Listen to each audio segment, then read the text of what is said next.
I'm Ben Pugh, and you're listening to Impact Parenting with Perspective. This podcast is all about helping parents manage the mental and emotional drama that comes with parenting teens so they can focus on what's most important, building rock-solid relationships and having a powerful impact on their teen's life. Join me each week as I dive into real tools to help you and your teen turn struggles into strengths. Hello, everyone. Welcome back to the podcast. Courtney's back alongside. I love having you here. Those of you that this is your first time listening, thank you for listening. This is kind of your go-to podcast where we talk about all things parenting teens. I just did an episode specifically about AI and how we need to teach our teens how to use it responsibly, effectively, and safely. And leading up to today's conversation, Courtney and I have been talking about AI again, and I think we're going to get a slightly different view today. So, guys, buckle up. We're talking about AI and you and your teen and everything in between. Okay, maybe not that, but hey, I'm trying to come up with something catchy, Courtney. That's great. Courtney, I'm curious, how would you describe my stance on AI versus your stance on AI? I mean, I don't think they're too far off. I think you just utilize it more or differently than I do. But I don't think it's wrong. I don't know. How do you feel? You must think there's a difference. A slight difference, only because every time I mention about going to ChatGPT, you laugh, you snicker, you ask if I've given ChatGPT its own name yet, like Howard or what is Tony Stark's AI? First one is Jarvis. Okay, that's Tony Stark's. What is Spider-Man's AI in the new movie or the newest Spider-Man with Tom Holland? I can't remember. Let me ask AI. Hold on. Oh, wow. Wait. The most well-known AI associated with Spider-Man is Karen. Oh, Karen. The interface built into the suit designed for Peter Parker by Tony Stark. Yeah. So Karen. Oh, Karen. Yeah. Which, can I just say that I feel bad for all the Karens out there that, like, seriously, legitimately, I don't think you should ever use someone's name as like a put down, because there's decent people with the name of Karen out there that have to deal with being called a Karen. And I think that's really unfortunate. So if your name is Karen, I feel for you and I think you're awesome.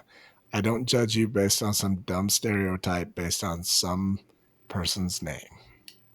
But are they using Karen as a noun, right? Isn't a noun a descriptive because a verb is an action, or is it the other way around? Adjective is the descriptive thing. So noun would be like a girl saying, yeah, but she's a Karen. Oh, geez, that's all. I don't know, it's been a long time since I taught English. The other difference, though, between you and AI, I feel like it's like one of my first go-tos, and I wouldn't guess that it's one of your first go-tos for answers. No.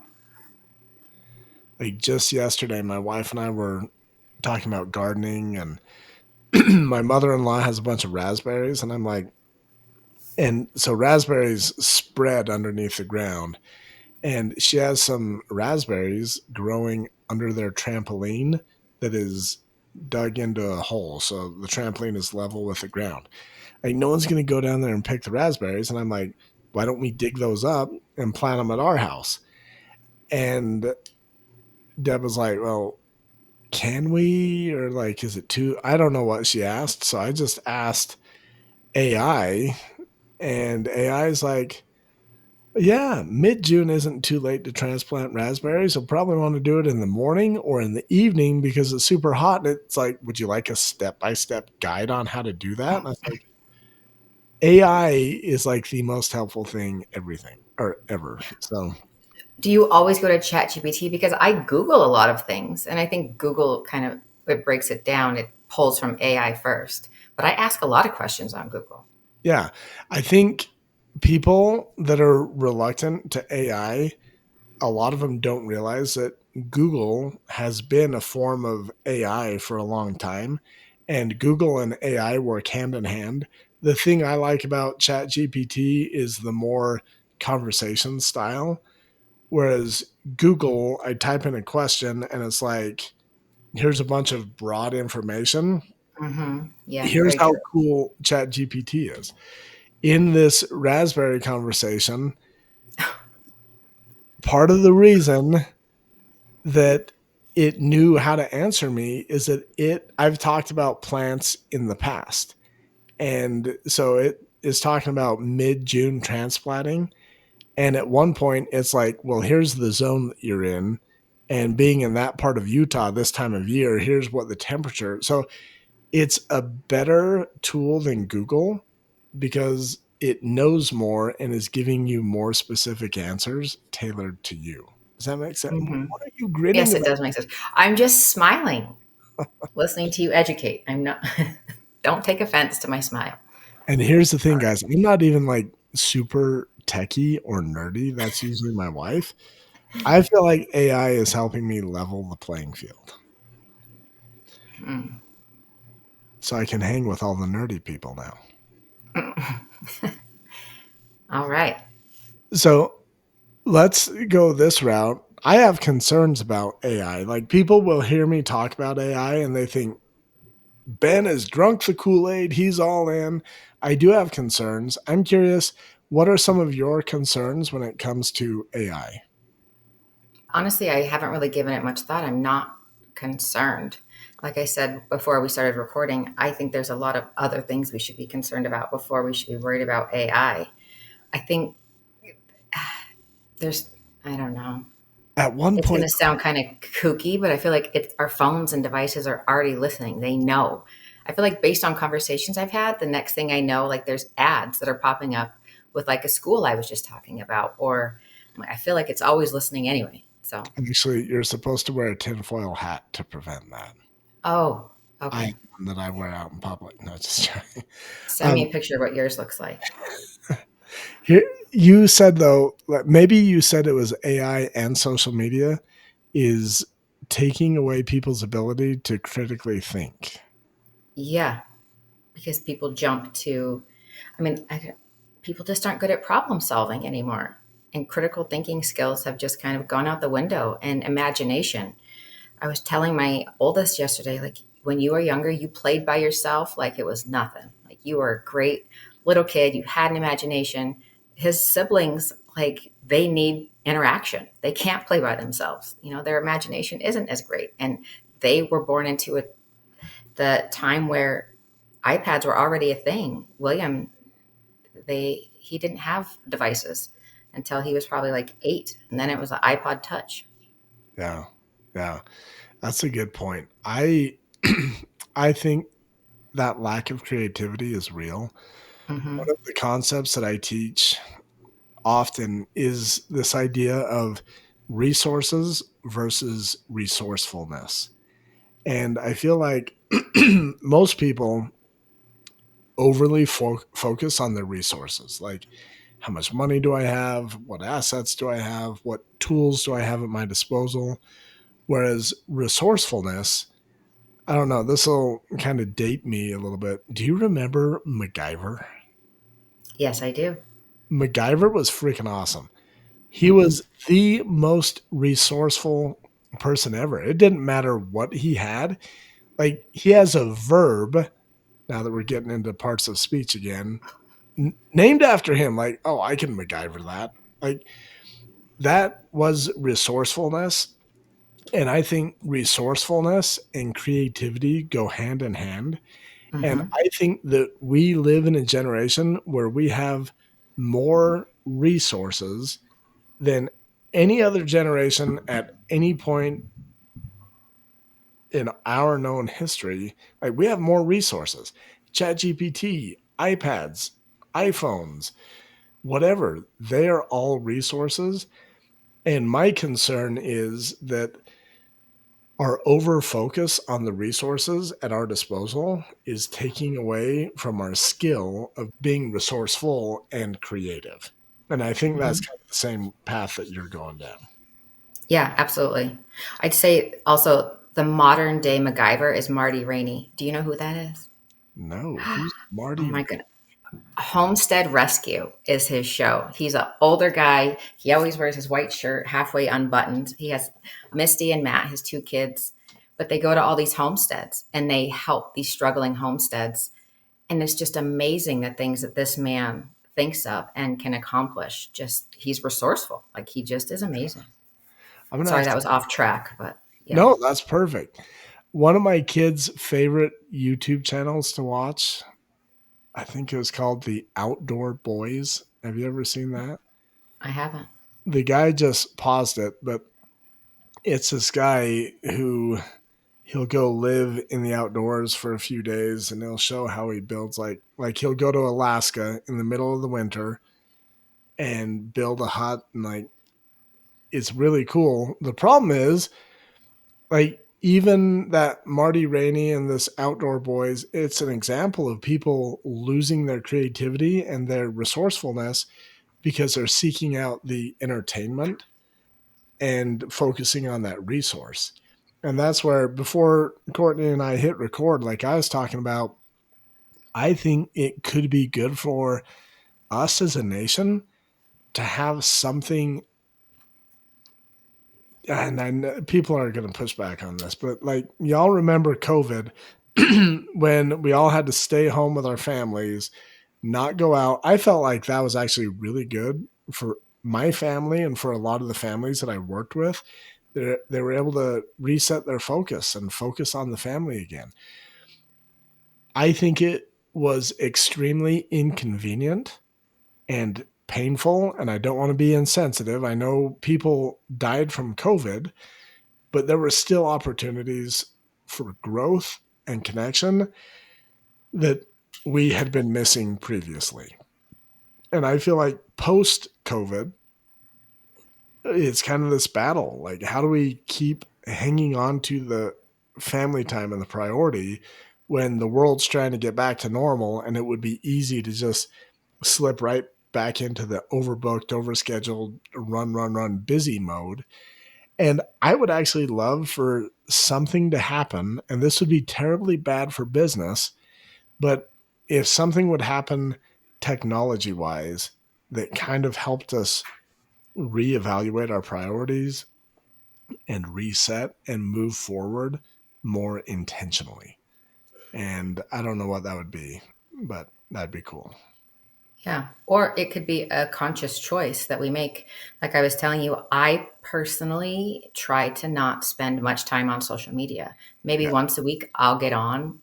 Like I probably spend no more than 30 minutes on social media a week just because it is a rabbit hole and it knows what I like to watch or what I think is funny. And I don't have that time to waste.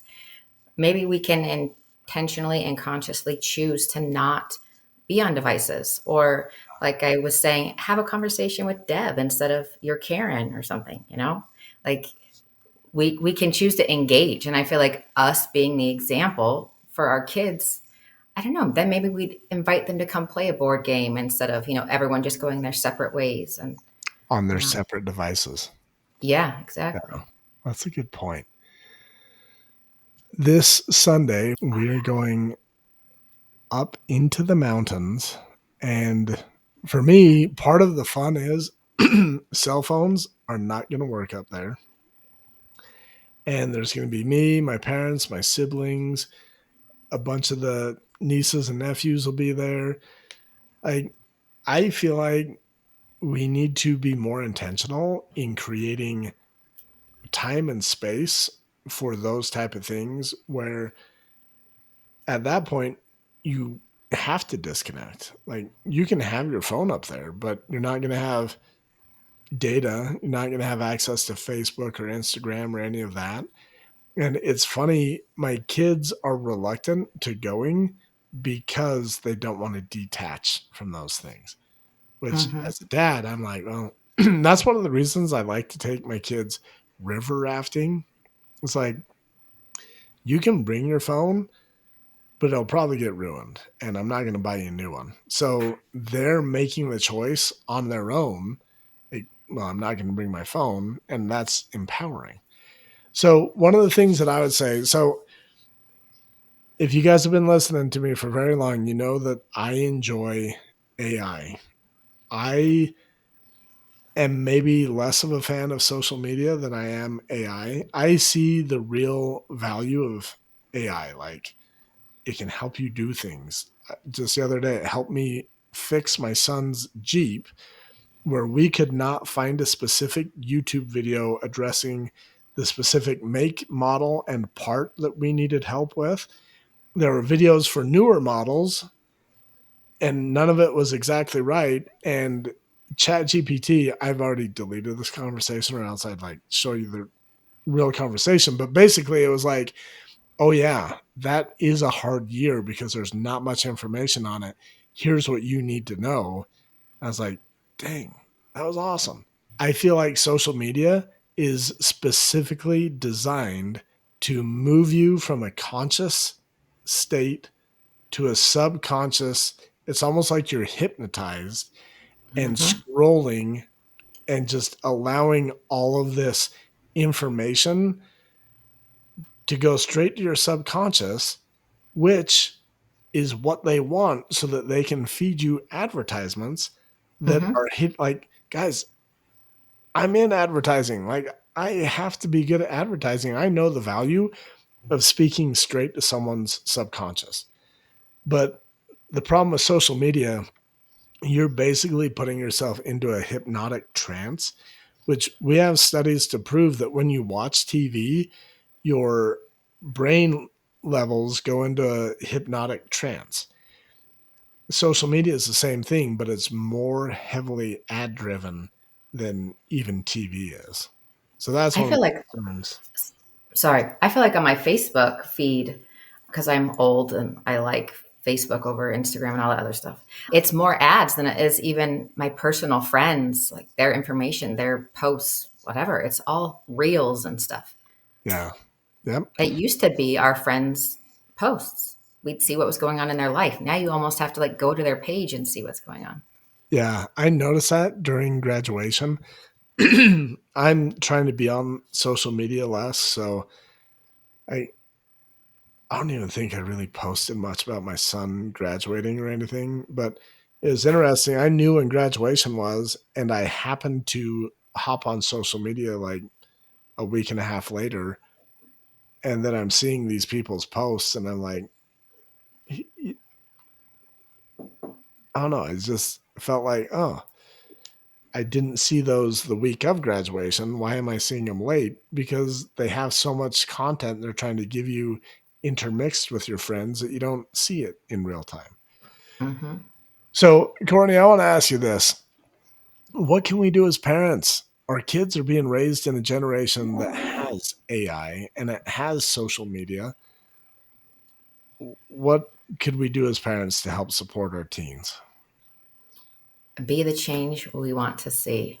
I don't know. I think lead by example. If we can disconnect from our devices once in a while, it would be beneficial. It's hard because, like I was thinking a few days ago, when we used to have to do a report or a paper for school, we'd have to go to the library and flip through the card catalog, and we'd have to keep a list of our references. Like I remember, I kind of enjoyed that, like doing the research and doing the work. Now everything is so readily accessible, and so they just don't have to work as hard.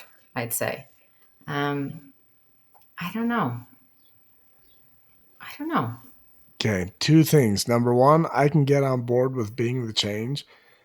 One of the things that I hear from teens all the time, so parents all the time want me to coach teens on their cell phone usage and their screen time. I can't tell you how many times a teen has told me, My parents are on their phone twice as much as I am. If Yeah. you can be the change, and I've been guilty of this before. Like I got after my one of my sons for bringing the phone into the bathroom. He's like, "Bruh, you do the same thing." I'm like, "Yeah, but I'm an adult. I clean my phone. I wash my hand." Like, and he's like, "I'll quit bringing my phone to the bathroom if you do." And that's hard to remember sometimes. So Mhm. be the change.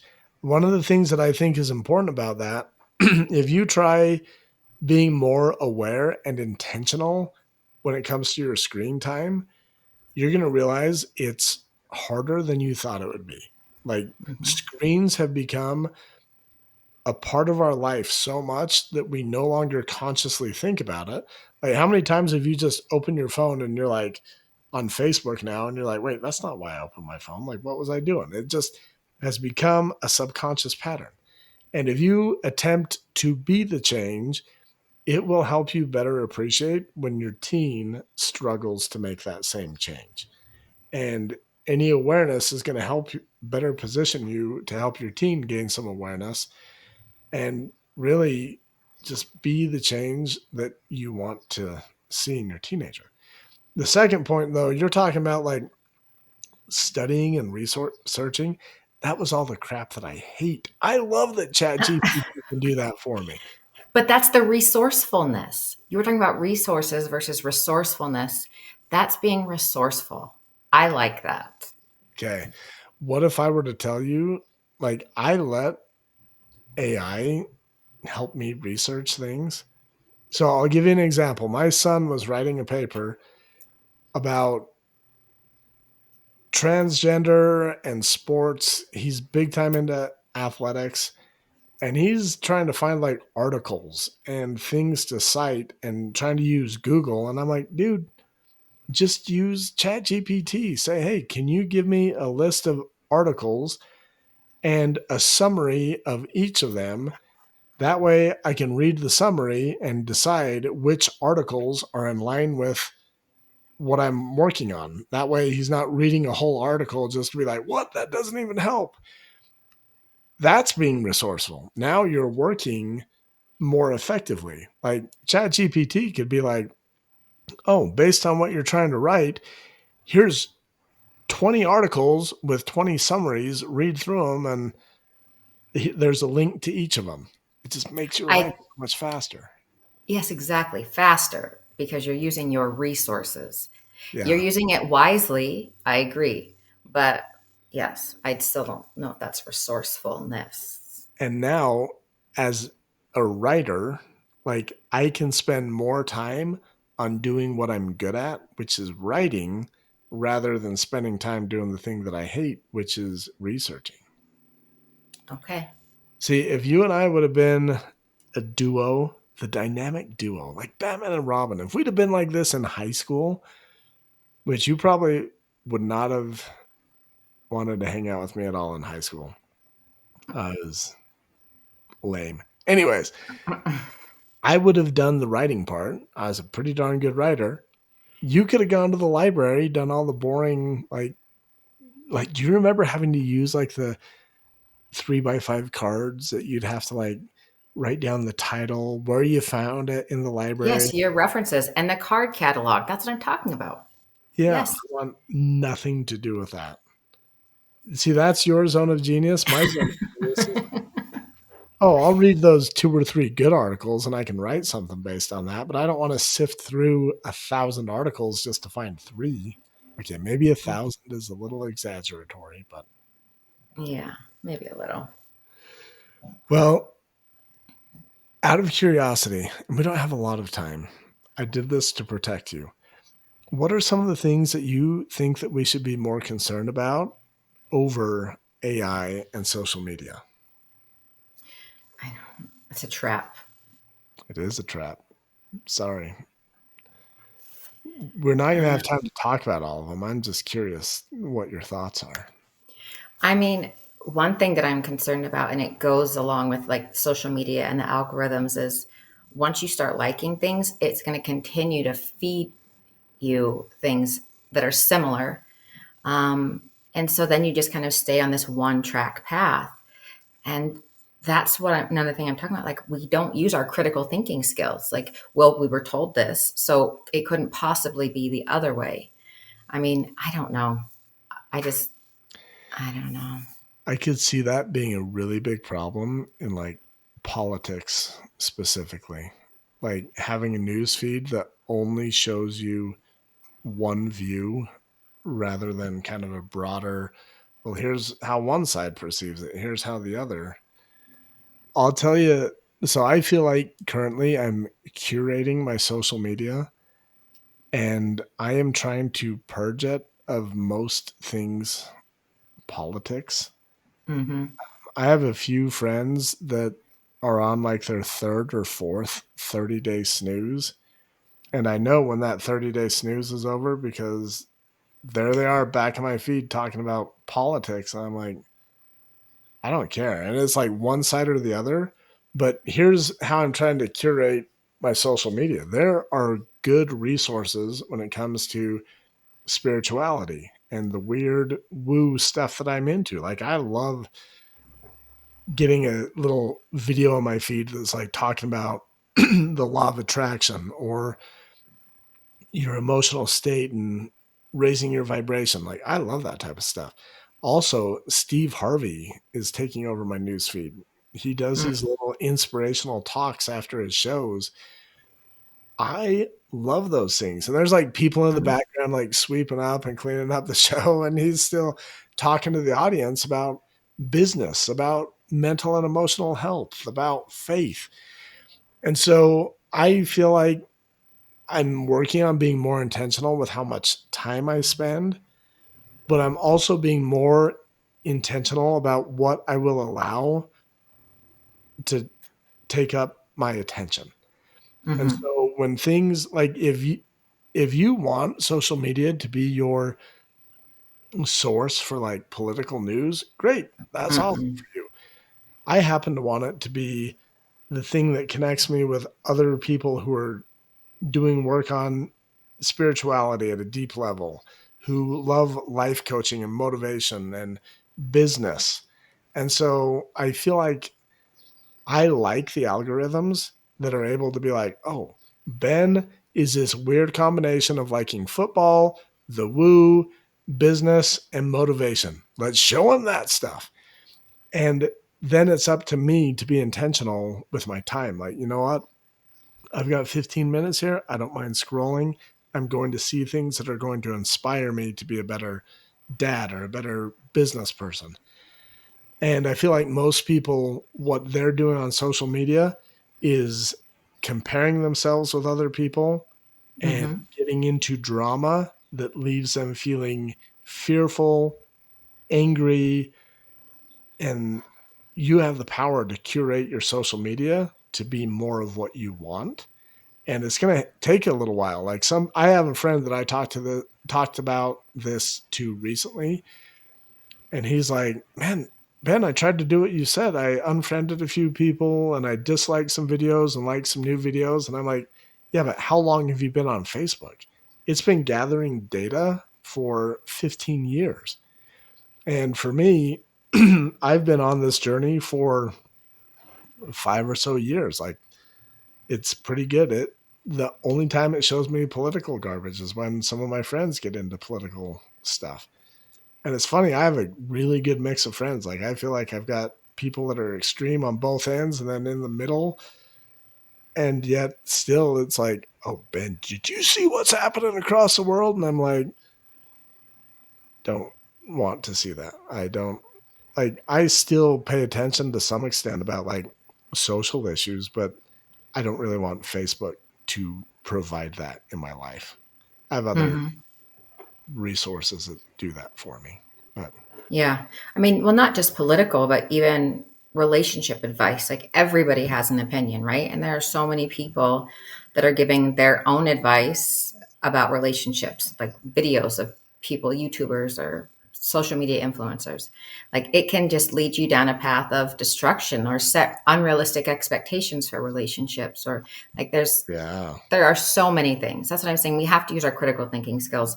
We might be able to pull some good things from some of those things, but you don't, you can pull some good things, but use your critical thinking. Be like, well, that may not apply to me, or I might not agree with that.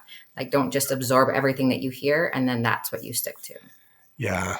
And here's how I would say it, and maybe put it into my own terms, but like, you have inner wisdom, and Hmm. most people are in the habit of looking for external Validation. guidance or Yeah. external validation, or they're waiting for Superman to come save the day and save them.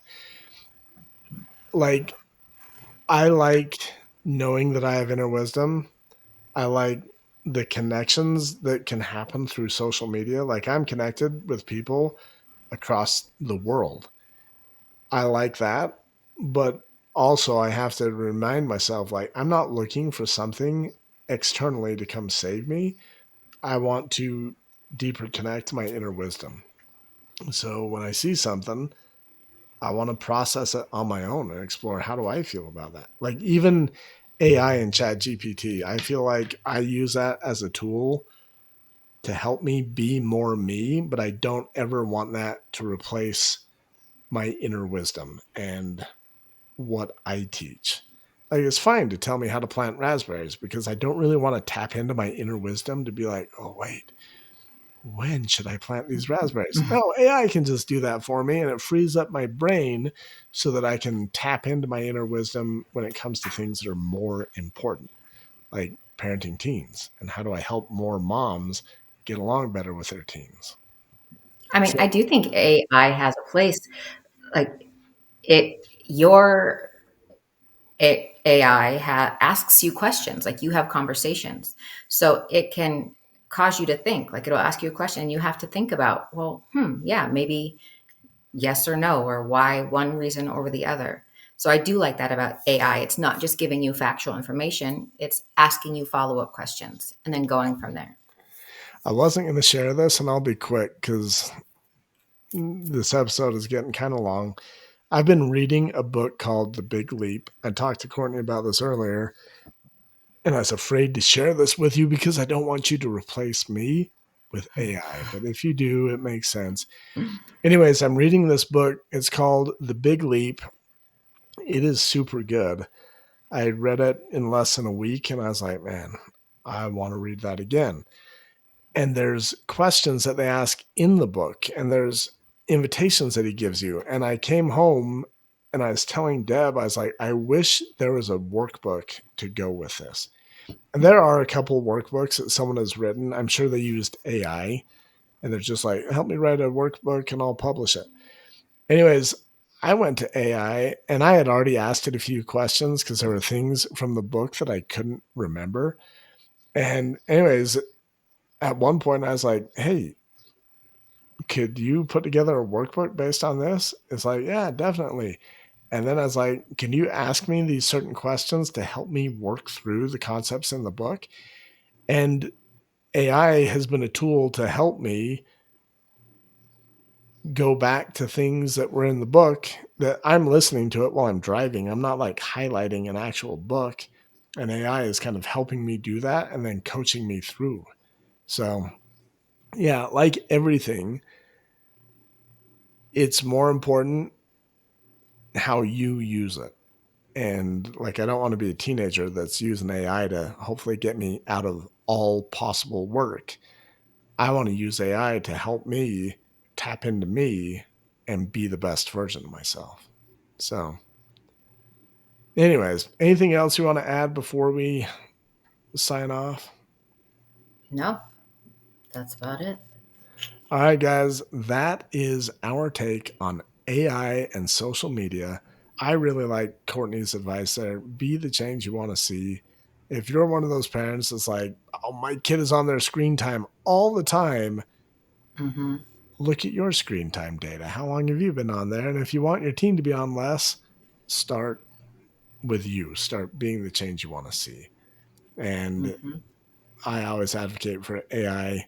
Kids are going to use it anyways. Teach them how to use it responsibly. Teach them how to be efficient with it, and teach them how to be safe with AI. And a lot of parents don't even know how to do that, and yet they're afraid of their teens getting in trouble with AI. It's part of our world now.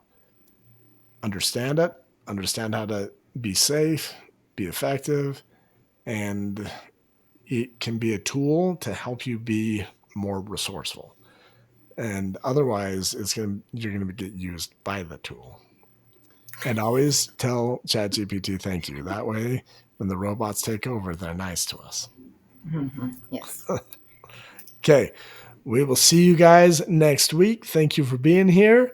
As always, feel free to text me using TextBen. Also, if this episode has been helpful, feel free to leave us a review. Talk to you guys later. Bye.